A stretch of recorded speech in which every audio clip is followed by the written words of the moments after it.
देहरादून की दून यूनिवर्सिटी में प्रवासी उत्तराखंडी सम्मेलन, मुख्यमंत्री पुष्कर सिंह धामी ने किया उद्घाटन। प्रवासियों की भूमिका और निवेश पर फोकस।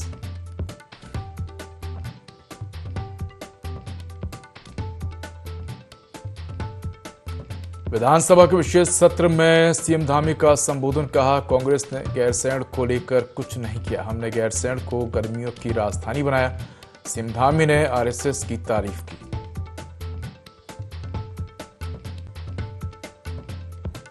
चौखुटिया के आंदोलनकारियों से मिले सीएम धामी। प्रतिनिधि मंडल ने मुख्यमंत्री धामी से की बातचीत। सीएम ने मांगे पूरी किए जाने का दिया भरोसा।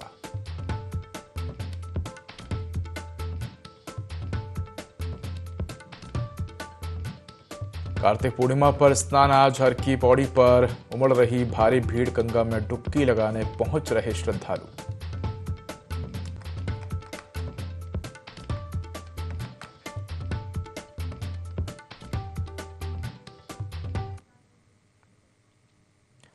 नमस्कार, मैं उदय, देवभूमि लाइव में आपका स्वागत है। बुलेटिन की शुरुआत करेंगे तमाम बड़ी खबरों के साथ। तो खबर देहरादून से है, जहां प्रवासी उत्तराखंडी सम्मेलन आयोजित किया जा रहा है। आपको बता दें कि मुख्यमंत्री पुष्कर सिंह धामी ने भी इस सम्मेलन में शिरकत की और प्रवासियों से बातचीत की है। तो चलिए रुक करते हैं अगली खबर को। और खबर देहरादून से है, जहाँ मुख्यमंत्री पुष्कर सिंह धामी ने चौखुटिया क्षेत्र की स्वास्थ्य सेवाओं को सुदृढ़ करने के लिए आंदोलन कर रहे आंदोलनकारियों के प्रतिनिधि मंडल से आवास में भेंट की है।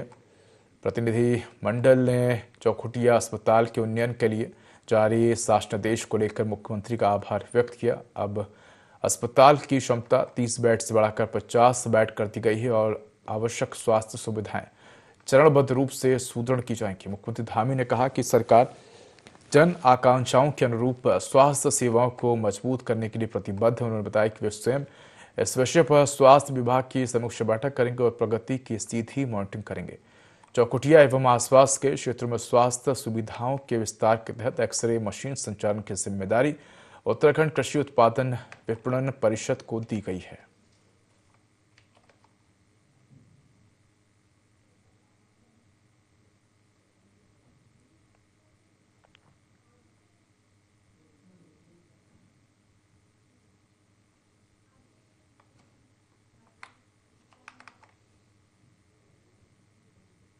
खबर देहरादून से, जब प्रवासी उत्तराखंडी सम्मेलन आयोजित किया गया। मुख्यमंत्री पुष्कर सिंह धामी ने शिरकत की। सम्मेलन में देश विदेश से आए प्रवासी उत्तराखंडी शामिल हुए, जिनसे मुख्यमंत्री ने बातचीत की। आपको जानकर खुशी होगी कि हमारी सरकार ने प्रदेश की बेरोजगारी दर में रिकॉर्ड कमी लाकर राष्ट्रीय औसत को भी पीछे छोड़ने का काम किया है। हमारी पारदर्शी नीतियों और अनवरत प्रयासों का परिणाम है कि राज्य की जीडीपी आज 3,78,000 करोड़ के आंकड़े को पार कर चुकी है। राज्य गठन के समय प्रदेश में प्रति व्यक्ति आय लगभग 15,000 रुपये थी, जो आज बढ़कर 2,74,000 रुपये प्रति व्यक्ति के आंकड़े को पार कर चुकी है। प्रदेश सरकार ने आम जनमानस के लिए समान नागरिक संहिता, नकल विरोधी कानून, धर्मांतरण रोधी कानून, भू कानून और दंगा रोधी कानून लागू किए हैं। मुझे इस बात की खुशी है कि हमारे प्रवासी आज भी अपने जन्मभूमि के प्रति गहरा भावनात्मक लगाव रखते हैं और उत्तराखंड में हो रहे विकास एवं अन्य गतिविधियों में भी अब आपका योगदान रहता है। भाइयों और बहनों, राज्य सरकार यह भली भांति समझती है कि हमारे प्रवासी उत्तराखंडी भाई बहन केवल भावनात्मक रूप से ही नहीं, बल्कि ज्ञान, कौशल, पूंजी, तकनीकी अनुभव और वैश्विक संपर्कों के माध्यम से भी राज्य के विकास में अमूल्य योगदान दे सकते हैं। उनके साथ सतत संवाद स्थापित करने, राज्य के विकास में उनके अनुभवों, विशेषज्ञताओं एवं उद्यमता का लाभ लेने तथा उनके विभिन्न समस्याओं के निवारण के उद्देश्य से माननीय मुख्यमंत्री जी की पहल पर अक्टूबर 2023 में राज्य सरकार ने प्रवासी उत्तराखंड प्रकोष्ठ की स्थापना की थी। प्रवासियों से संबंधित सभी पहलुओं एवं नीतियों के निर्माण और क्रियान्वयन को गति प्रदान करने की दृष्टि से अप्रैल 2025 में सर्वोच्च स्तर पर माननीय मुख्यमंत्री जी की अध्यक्षता में प्रवासी उत्तराखंड परिषद भी गठित की गई थी। प्रवासी उत्तराखंड प्रकोष्ठ की वेबसाइट प्रवासियों एवं राज्य सरकार के मध्य संवाद एवं सूचनाओं के आदान प्रदान का एक महत्वपूर्ण प्लेटफॉर्म है। हमारा प्रयास है कि आप तक राज्य सरकार की विभिन्न नीतियां, गतिविधियों एवं महत्वपूर्ण समाचारों का प्रसार इस वेबसाइट के माध्यम से हो सके, लेकिन इसमें अभी काफी कम प्रवासियों ने पंजीकरण कराया है। यदि अधिकाधिक प्रवासी इसमें पंजीकरण कराएं तो हमें विभिन्न राज्यों एवं शहरों में रह रहे प्रवासियों की संख्या, उनके प्रोफाइल आदि उपलब्ध हो सकेंगे और हमारी उन तक पहुंच में आसानी होगी। इसलिए मेरा अनुरोध होगा कि इस वेबसाइट पर सभी प्रवासी पंजीकरण कराएं। प्रवासी उत्तराखंड प्रकोष्ठ देश विदेश में रह रहे प्रवासियों के साथ संपर्क एवं समन्वय की दिशा में लगातार कार्य कर रही है। बड़ी खबर देहरादून से है, जो उत्तराखंड विधानसभा के विशेष सत्र का तीसरा दिन आज एक दिन के लिए और बढ़ाई गई सत्र की अवधि। तो विधायकों ने सदन में चर्चा करने को लेकर उत्सुकता दिखाई है। पहले 2 दिन का था विशेष सत्र, अब 3 दिन का हो गया सत्र। तो रजत वर्ष पर सभी विधायक चर्चा में भाग लेने की तैयारी कर रहे हैं। कार्य मंत्रणा समिति की बैठक में सत्र की अवधि बढ़ाने का निर्णय लिया गया है। तो ये बड़ी खबर आपको बता रहे हैं देहरादून से, जहां उत्तराखंड विधानसभा के विशेष सत्र का आज तीसरा दिन है। बता दें कि विशेष सत्र पहले 2 दिन का था, लेकिन सदन में विधायकों ने चर्चा को लेकर उत्सुकता दिखाई और इसके बाद अब जो विशेष सत्र है उसको 1 दिन और बढ़ाया गया है। तो अब 3 दिन का विशेष सत्र हो गया है। रजत वर्ष पर सभी विधायक चर्चा में भाग लेने की तैयारी कर रहे हैं। कार्य मंत्रणा समिति की बैठक में सत्र की अवधि बढ़ाने का निर्णय लिया गया है। तो इसी खबर पर अधिक जानकारी के लिए हमारे साथ सहयोगी विनय जुड़ गए, सीधा रुख करेंगे विनय का। विनय, उत्तराखंड विधानसभा के विशेष सत्र का आज तीसरा दिन है। पहले ये 2 दिन का था, लेकिन बताया जा रहा है कि विधायकों ने उत्सुकता जताई और चर्चा को लेकर अब विशेष सत्र को 1 दिन और बढ़ाया गया है। जी उदय, बिल्कुल। देखिए, आपको बता दें कि जिस तरीके से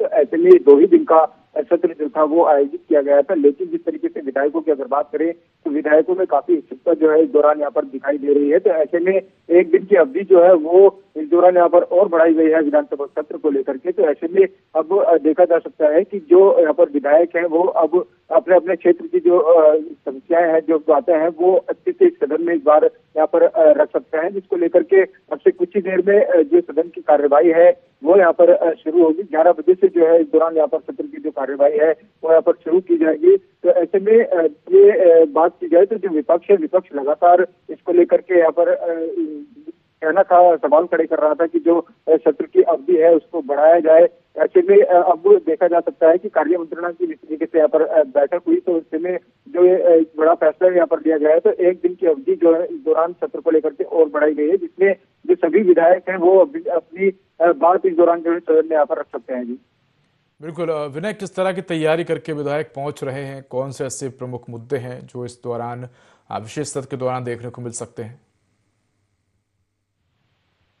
जी उदय, बिल्कुल। देखिए, आपको बता दें कि जिस तरीके से यहाँ पर बात की जाए, पहले ही दिन से विशेष सत्र को लेकर के जिस तरीके से जो यहाँ पर विधायक है, विधायकों में काफी उत्सुकता इस दौरान दिखाई दी है। तो ऐसे में जो सत्र अभी उत्तराखंड विधानसभा का चल रहा है, तो ऐसे में अब जो तैयारी है वो विधायकों ने यहाँ पर पूरी तरीके से की हुई है, क्योंकि जिस तरीके से 25 वर्ष का अब उत्तराखंड 9 तारीख को हो जाएगा। तो ऐसे में विशेष सत्र जिस तरीके से बुलाया गया, तो ऐसे में सभी जो विधायक है वो अपनी बात यहाँ पर रखेंगे और साथ ही साथ जिस तरीके से जो भी विकास कार्य उत्तराखंड में इन 25 वर्षों में हुए हैं उनको लेकर के जिस तरीके से यहाँ पर चर्चा इस दौरान की जा रही है और आने वाले जो 25 साल होंगे उसका रोड मैप किस तरीके से तैयार किया जा सके, इन तमाम चीजों को लेकर के जिस तरीके से अभी उत्तराखंड विधानसभा सदन में जो है यहाँ पर चर्चा इस दौरान चल रही है। तो वहीं विधायकों की भी अगर बात की जाए तो विधायक भी जो है पूरी तरीके से इस दौरान यहाँ पर तैयारी में लगे हुए हैं।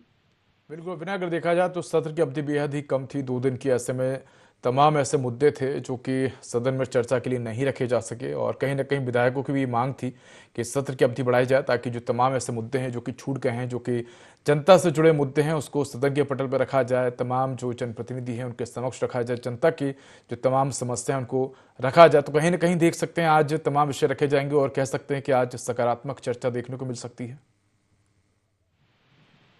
जी बिल्कुल। देखिए, जिस तरीके से आज सत्र का तीसरा दिन है, तो ऐसे में उधर यहाँ पर बात करें तो जो है इस दौरान पूरी तरीके से सरकार को घेरते हुए जो विपक्ष है वो इस दौरान यहाँ पर नजर आएगा। तो ऐसे में देखा जा सकता है कि पलायन की बात करें या फिर इसके अलावा बेरोजगारी की बात करें, ये इन मुद्दों को लेकर के जो है विधायक यहाँ पर पूरी तरीके से जो इस दौरान सदन में अपनी बात रख रहे हैं और सरकार को घेरने का काम कर रहे हैं। तो ऐसे में जो तैयारी है वो विधायक यहाँ पर कर चुके हैं और आज तक जिस तरीके से तीसरा दिन सत्र का है, तो ऐसे में आज जो है काफी महत्वपूर्ण जो है इस दौरान सत्र का आज का जो तीसरा दिन है वो यहाँ पर माना जा रहा है, जिसमें कि जो चर्चा है, जो बहस है, वो भी इस दौरान की जा सकती है। जी बिल्कुल। और विनय, अगर देखा जाए तो हम देखते हैं कि अक्सर विपक्ष जो है वो तमाम मुद्दों को लेकर सड़कों पर उतरता है, तमाम मुद्दों को सड़कों पर उठाते हुए नजर आता है। लेकिन जब सदन की कार्रवाई होती है और एक सकारात्मक चर्चा होती है तो कहीं ना कहीं जनता को भी विश्वास होता है कि उनसे जुड़े जो मुद्दे हैं वो सदन में रखे जाएंगे, उनको उठाया जाएगा, उन पर एक सकारात्मक चर्चा होगी और जो जनहितैषी मुद्दे हैं,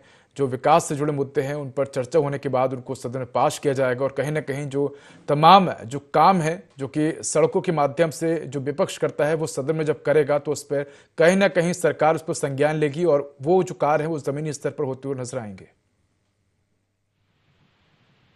जी बिल्कुल उदय, देखिए आपको बता दें कि जिस तरीके से हृदय जयंती वर्ष को लेकर के जिस तरीके से जो सत्र यहाँ पर आयोजित किया गया है, तो ऐसे में यहाँ पर विपक्ष की अगर बात करें तो विपक्ष जो है लगातार इसका विरोध भी जताता हुआ नजर आ रहा है, क्योंकि जिस तरीके से जो समय की जो अवधि है सत्र को लेकर के वो यहाँ पर कम रही है। तो ऐसे में एक दिन का जो सत्र जिस तरीके से यहाँ पर अब बढ़ाया गया है, तो ऐसे में जो सभी विधायक है वो अपनी बात इस दौरान जो है सदन में रख सकते हैं। साथ ही साथ यहाँ पर जनता से जुड़े जो मुद्दे हैं, जनता हित के जो मुद्दे हैं, अपने अपने विधानसभा क्षेत्रों के जो मुद्दे हैं उनको जो है इस दौरान सत्र में लाया जा सकता है। तो ऐसे में कुल मिलाकर उदय यहाँ पर देखा जा सकता है कि पूरी तैयारी करके जो विधायक है वो इस दौरान यहाँ पर पहुंचे हुए हैं और एक सत्र का जो दिन होता है, सत्र का जो समय होता है, वही ऐसा होता है कि जिसमें जो विधायक होता है वो अपनी बात पूरी तरीके से यहाँ पर रख सकते हैं। तो ऐसे में पूरी तरह से उत्सुकता है यहाँ पर विधायकों में दिखाई दे रही है और लगातार जिस तरीके से जो विधायक है वो अपनी बात यहाँ पर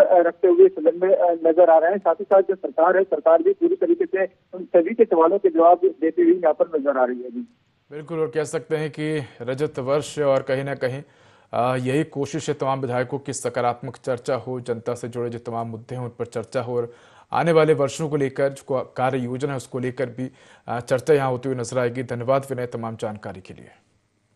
थराली के देवाल विकासखंड के तहसील सभागार में जिलाधिकारी गौरव कुमार की अध्यक्षता में तहसील दिवस आयोजित हुआ। सैकड़ों लोगों ने बिजली, पानी, सड़क, स्वास्थ्य और आपदा से जुड़ी समस्याएं रखी। इस दौरान 123 शिकायतें दर्ज की गई, जिनमें से 50 शिकायतों का मौके पर निस्तारण किया गया। बाकी शिकायतों के समाधान के लिए जिलाधिकारी ने संबंधित विभागों को निर्देश दिए हैं।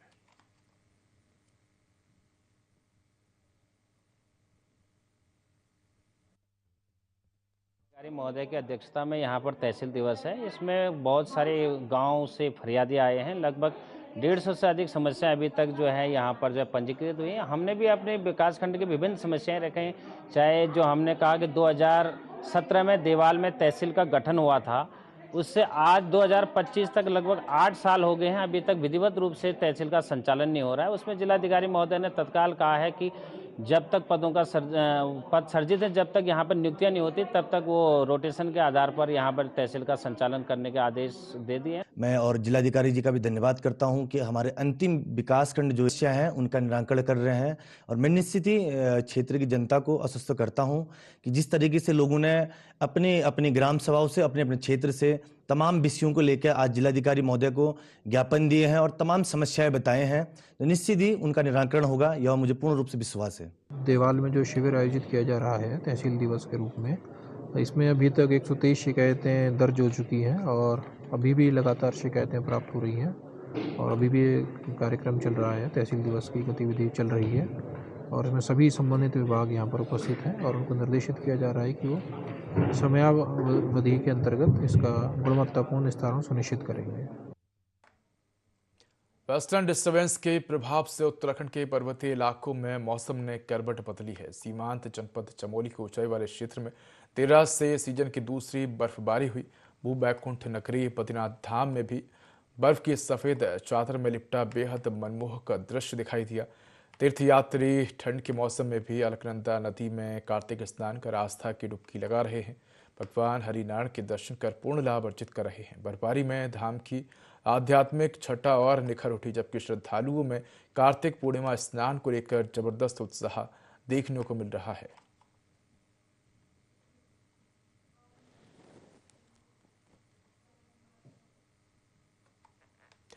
रुड़की के एक निजी होटल में कांग्रेस पार्टी की ओर से प्रेस वार्ता आयोजित की गई। इसमें उत्तराखंड प्रदेश कांग्रेस कमेटी के वरिष्ठ उपाध्यक्ष और पूर्व कैबिनेट मंत्री धीरेन्द्र प्रताप और प्रदेश महासचिव सचिन गुप्ता मौजूद रहे।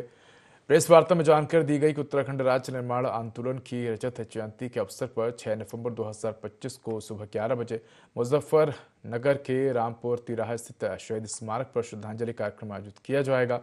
पूर्व कैबिनेट मंत्री धीरेन्द्र प्रताप ने कहा कि कांग्रेस पार्टी शहीदों को नमन करने के साथ साथ 2 अक्टूबर 1994 के मुजफ्फरनगर कांड के दोषियों को सजा दिलाने की मांग करेगी। उन्होंने ये भी कहा कि आंदोलन के दौरान सहयोग करने वाले स्थानीय गांवों के लोगों के प्रति कांग्रेस आभार व्यक्त करेगी।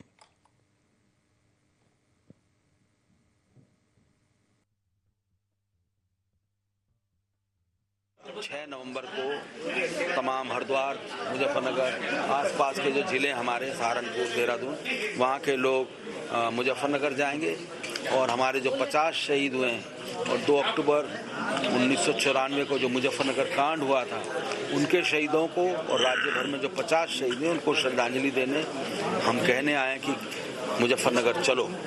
तो 9 नवंबर को सुबह 10 बजे शहीद स्मारक रामपुर तिराहे पर श्री करण महाराज जी के नेतृत्व में, जो हमारे माननीय अध्यक्ष हैं, श्री यशपाल आर्य जी के नेतृत्व में, जो हमारे प्रतिपक्ष के नेता हैं, वहाँ पर सैकड़ों लोग जाएंगे और उस दिन अपने शहीदों को श्रद्धांजलि देंगे।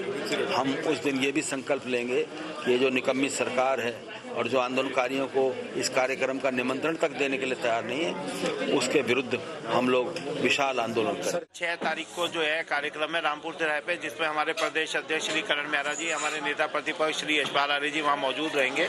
और जो 25वां साल है रजत जयंती हम बना रहे हैं राज्य स्थापना की, उसमें कार्यक्रम कांग्रेस के द्वारा रखा गया है। इसके साथ साथ 9 तारीख को, जो आने वाली 9 तारीख है, 9 नवंबर को हमने बिजोली के अंदर कांग्रेस जनों ने मिलकर जो है हमने कार्यक्रम रखा है, जिसमें जो है मेडिकल कैंप लगाया गया है। महंत इंद्रेश की पूरी team, doctor JP Nayyar, doctor Ramsubhag Saini हमारे साथ वहां पर मौजूद रहेंगे। इसके अलावा मेडिकल कैंप के साथ साथ वहां रक्तदान शिविर भी है। तो वो भी राज्य स्थापना दिवस के अवसर पर जो है कांग्रेस के द्वारा बिजोली में कार्यक्रम चलेगा। उत्तराखंड राज्य स्थापना की रजत जयंती के अवसर पर आयोजित विधानसभा के विशेष सत्र में मुख्यमंत्री पुष्कर सिंह धामी ने राज्य की 25 वर्ष की विकास यात्रा, उपलब्धियां और भविष्य के संकल्पों पर विस्तृत संबोधन दिया। उन्होंने कहा कि उत्तराखंड की स्थापना वर्षों के संघर्ष, त्याग और हजारों आंदोलनकारियों के बलिदान का परिणाम है। मुख्यमंत्री ने राज्य निर्माण में योगदान देने वाले सभी हुतात्माओं, आंदोलनकारियों और जनप्रतिनिधियों को श्रद्धांजलि अर्पित की। मुख्यमंत्री धामी ने कहा कि प्रधानमंत्री नरेंद्र मोदी के नेतृत्व में उत्तराखंड आज देश के अग्रणी राज्यों में शामिल है। राज्य की अर्थव्यवस्था का आकार 26 गुना और प्रति व्यक्ति आय 18 गुना बढ़ी है।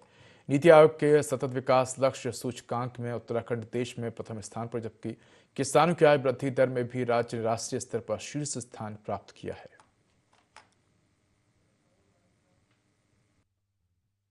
उत्तराखंड की स्थापना की रजत जयंती पर माननीय अध्यक्ष महोदय, उत्तराखंड राज्य की परिकल्पना कोई आकस्मिक घटना नहीं थी।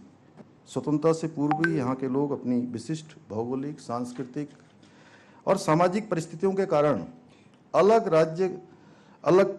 पहचान का अनुभव करने लगे थे। स्वतंत्रता प्राप्ति के पश्चात यहाँ के सामाजिक, आर्थिक, प्रशासनिक हालतों के कारण पृथक राज्य की मांग व्यापक रूप से उभरने लगी थी। इसी को देखते हुए वर्ष 1967 में तत्कालीन उत्तर प्रदेश सरकार ने हिल डेवलपमेंट काउंसिल का गठन किया और उसका मुख्यालय रामनगर, नैनीताल रखा गया। वर्ष 1960 और 70 के दशक में जब देश के अन्य भागों में भी भाषाई और क्षेत्रीय आधार पर नए राज्यों का गठन हुआ, तब उत्तराखंड के लोगों के मन में भी ये विश्वास दृढ़ हो गया कि हमारी भौगोलिक और सांस्कृतिक विशिष्टता को ध्यान में रखते हुए हमारी भी राज्य की जो न्याय संगत अलग राज्य की मांग है यह अवश्य मानी जाएगी। 25 वर्ष पूरे कर रहे हैं, तो उन आंदोलनकारियों के आदर्शों आकांक्षाओं और मूल्यों को भी याद करने का है, जिनके असीम साहस समर्पण के कारण ही हम सबको अलग राज्य मिला, अलग राज्य अस्तित्व में आया। माननीय अध्यक्ष महोदय, श्रद्धेय अटल बिहारी वाजपेयी जी के प्रधानमंत्री कार्यकाल में राज्य स्थापना के साथ ही केंद्र सरकार के द्वारा विशेष आर्थिक पैकेज भी प्रदान किया गया, जिसके माध्यम से पूर्व मुख्यमंत्री नित्यानंद स्वामी जी, आदरणीय भगत सिंह कोश्यारी जी के नेतृत्व में राज्य में जन कल्याणकारी योजनाओं के साथ ही पर्यटन विकास, औद्योगिक विस्तार, आर्थिक सुधारों का नया दौर प्रारंभ हुआ। कुमाऊं विश्वविद्यालय के 20वें दीक्षांत समारोह का आयोजन करेमय माहौल में किया गया, जिसमें राष्ट्रपति द्रौपदी मुर्मू मुख्य अतिथि के रूप में शामिल हुई। यह अवसर विश्वविद्यालय के 52 वर्षों के इतिहास से पहली बार था जब किसी राष्ट्रपति ने समारोह में शिरकत की। राष्ट्रपति मुर्मू ने मेधावी छात्रों को मेडल और डिग्रियां प्रदान की और उनके उज्जवल भविष्य के लिए शुभकामनाएं दी। उन्होंने विद्यार्थियों से देश और समाज के विकास में योगदान देने का आह्वान भी किया। समारोह में विश्वविद्यालय परिवार और छात्रों में उत्साह का माहौल देखने को मिला।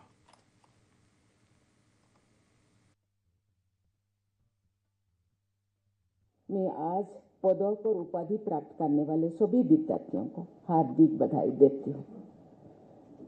मुझे ये देखकर प्रसन्नता हो रही है कि देश के अन्य क्षेत्रों में की तरह इस विश्वविद्यालय में भी कुल विद्यार्थियों और साथ ही पदक प्राप्त करने वाले विद्यार्थियों में बेटियों की संख्या अधिक है।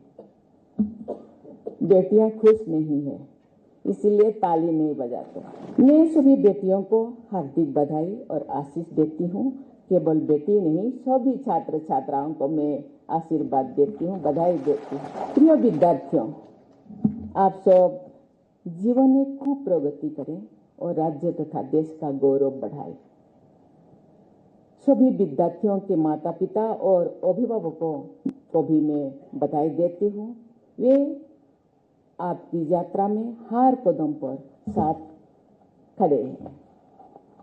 आज इस दीक्षांत समारोह के साथ आपकी औपचारिक शिक्षा का एक महत्वपूर्ण चरण पूरी हो रहा है, लेकिन ये शिक्षा का अंत नहीं है। मेरा मानना है कि आपको अपने भीतर के विद्यार्थी को हमेशा जीवित रखना चाहिए। शिक्षा आपको आत्मनिर्भर तो बनाती ही है, साथ ही शिक्षा आपको विनम्र बनने तथा समाज और देश के विकास में अपना योगदान देने के लिए प्रेरित भी करती है। आप अपनी शिक्षा और उससे कमाई हुई धन को समाज के वंचित वर्गों की सेवा और राष्ट्र निर्माण में लगाएं। सीधा रुख करते देहरादून से मुख्यमंत्री पुष्कर सिंह धामी का।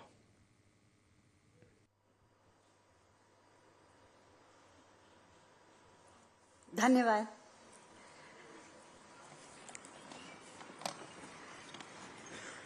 और साथ ही मैं आज का दिन बहुत शुभ है। आज कार्तिक पूर्णिमा भी है, देव दिवाली भी है और गुरु पर्व भी है। उस सब की भी शुभकामनाएं हम आप सबको देते हैं। और ये बड़े गौरव का दिन है कि हमारा प्यारा उत्तराखंड, हमारी देवभूमि, वीर भूमि अपनी सुंदर संस्कृति और अटूट आत्मा के साथ 25 वर्ष में प्रवेश कर रही है। हम सब और खासकर जिन्होंने अपने बलिदान दिया था कि हमारी ये उत्तराखंड बने, उनको मैं श्रद्धांजलि देती हूँ। जिदिन यो धरती अलग रियासत बनी, तिदिन सबू उत्तराखंडी उनके हृदय में नई आस जग गई। मैं जब एनएसडीबी, मैंने यहाँ से पहली बार जब बाहर निकली थी, मैं यहीं पैदा हुई, यही मेरी शिक्षण हुआ। पहली बार जब मैं बाहर निकली थी नाटक की प्रशिक्षण के लिए राष्ट्रीय नाट्य विद्यालय में, तो मुझसे मेरे जो उस टाइम के डायरेक्टर थे, उन्होंने पूछा था कि तुम क्या करना चाहती हो। तो उस टाइम भी। तो फिलहाल इस बुलेटिन में इतना ही। खबरों का अपडेट के लिए देखते रहिए i24। नमस्कार।